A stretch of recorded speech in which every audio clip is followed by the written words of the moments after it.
it's not an easy thing to get a bill passed, in any legislature, right? So I was wondering if you could talk about sort of your experience working with lawmakers to try to get these bills passed in legislatures across the country, the ones that you're working in, with particular focus in Indiana.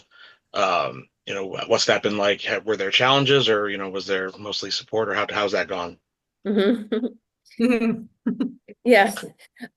Well, okay, it's really interesting actually because this issue is wonderfully bipartisan. We have only had one state in the history of my working on this, which has been more than 20 years, that it became a partisan fight. And that's Wisconsin. I'll just say it. It was, and eventually it got done, but it is a bipartisan issue.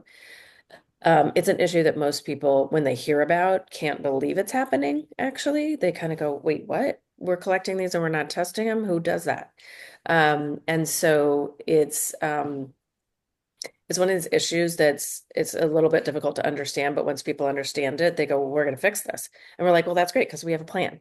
So it faces all the same things that other kinds of bills face, which the clock runs out, or there's a lot of different priorities. We ran into issues in different years with a lot of abortion legislation or other things kind of getting in the way. But in general, these bills move relatively quickly. I'll say one of the things is having a really dedicated and committed sponsor. So, Senator Kreider was the first uh, legislator really in Indiana to get anything done on this issue. And we called him up and said, we know you worked on some statute of limitations reform. I think it was Jenny's law years ago. Okay, don't quote me on that. But Senator Kreider had worked on some statute of limitations reform, and we said, do you want to work on this maybe? Indiana hasn't counted their untested rape kits. So he did sponsor the first legislation really that addressed this in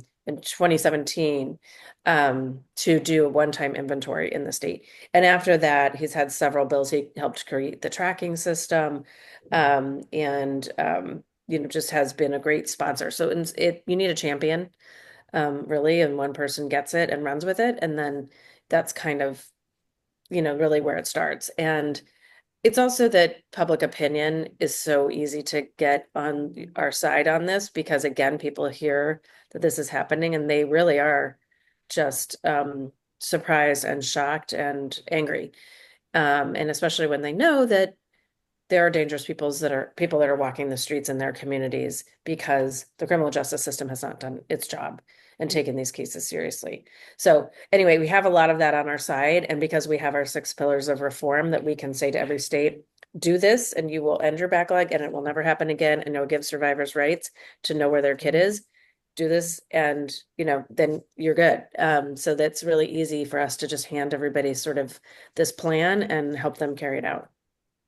I'll say too, it's exciting to see House Bill 1413 Mm. passed with unanimous support through the House. Yes. So, Yeah. I mean, it's very gotten to this rare. point, yeah, it feels like Yeah. it's easy to I get. mean, it does come down to money a lot of the time. Even when we're in states that they want to do it, they're like, "Oh, but the money," and we're like, "Well, you put your money where your priorities are, and you can find money for the things that you want to do."